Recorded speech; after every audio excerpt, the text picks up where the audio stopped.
Good morning, you beautiful people. I hope you guys are having a wonderful day today. Today I want to talk about difficulty and zombie maps and whether or not we as a community think that the easier zombie maps are the best zombie maps. If we take a look at the more community accepted zombie maps, we take a look at Eisendrache, Ascension, even Shinonuma and Darice a little bit, they are all generally, in Kino especially as well, generally accepted as one of the best zombies maps, also one of the easiest. Whereas you could argue the more difficult maps, like I'll say Transit, maybe Die Rise, maybe even Moon to some people, are generally viewed as some of the worst zombies maps. 5 is a wonderful example of this as well. It's difficult when talking about difficulty and these maps not to talk about tediousness, because it's different for everybody. What's tedious for one person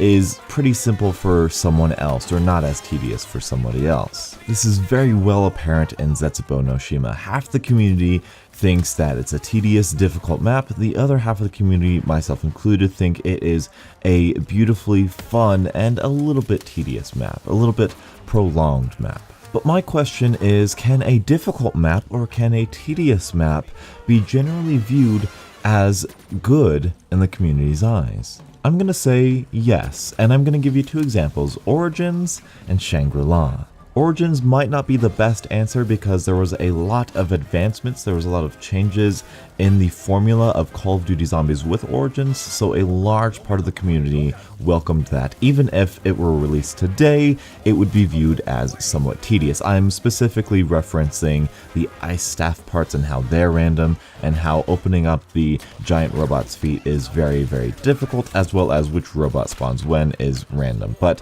I want to speak more about Shangri-La because there was something interesting that happened to the community as well as myself when first playing Shangri-La. When Shangri-La was first released, it was pretty much hated by the community. Not a lot of people liked it. There were some few, of course, everyone's going to like something about it, but as the community learned, as the community started to develop a strategy for Shangri-La, it was then more widely accepted. So Shangri-La is a very difficult map. It's not necessarily tedious, but it's very difficult. It's very close quarters. You've got no good camping spots, no good training spots. You've got a great wonder weapon, and that's ultimately the strategy that took this pretty difficult map to a difficult map with a solid strategy to it. I myself followed this exact pathway when I first played Shangri-La. When I first played it, I was like, I don't think I'm gonna like this map. There's no good strategy on it. I'm not feeling it. I looked up some strategies on YouTube and I love this map. It's very difficult still. You have to be on your game when playing Shangri-La, but man, is the payoff worth it. And the train at the end when you get to those higher rounds is very fun and very difficult, and it's very rewarding. Shangri-La is a beautiful example of how a difficult map can be a very good map as well. On the opposite end, Transit is a beautiful example of how a difficult map or a tedious map can still be a bad map. There are many issues with Transit. Ambition really killed this map. However, I want to talk about some of the more tedious things and the more difficult things, the artificial difficulty about Transit. If you look at the basic arcade mode of zombies, it's about getting your perks, getting your weapons, upgrading your weapons, and training or camping for high rounds. That's the basic sort of survival instinct of zombies. Transit makes each and every one of those things more difficult and more tedious. Perks are spread all the way across the map. The mystery box locations are few and far between. Wall buy locations are few and far between as well. The Pack-a-Punch takes an immense amount of effort. The buildables take an immense amount of effort to actually build in the first place, and it is just so convoluted and ambitious, yes.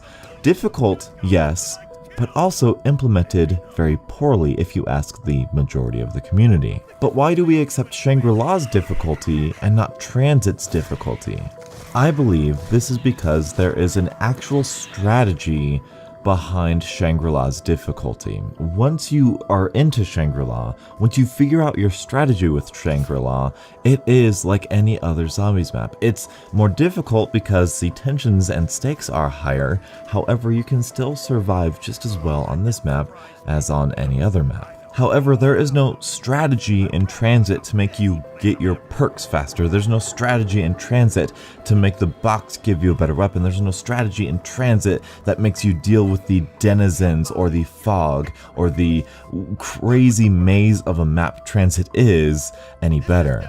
The difficulty in Transit is outside the player's control. It's outside the player's physical, mental abilities to overcome. You just have to deal with it. Whereas in Shangri-La, you can camp on the bridge with the baby gun. You can train in that little side area near the minecart after a given round. It's difficult, the stakes are high, you cannot make a mistake, but you can do it if you are good enough. It doesn't matter how good of a zombies player you are, Transit will always be difficult. It will always suck. And so that's my sort of thoughts on this subject. I have a bunch of little details about tediousness and about difficulty and about how Treyarch can fix things and change things, but I think that's an ever-flowing, ever-expanding, diminishing sort of bubble that we're going in. Sometimes we're in the mood for a really difficult map. Sometimes we're in the mood for a really long setup map. Other times we're in for a short, simple, sweet, easy map like Ascension to just throw ourselves into.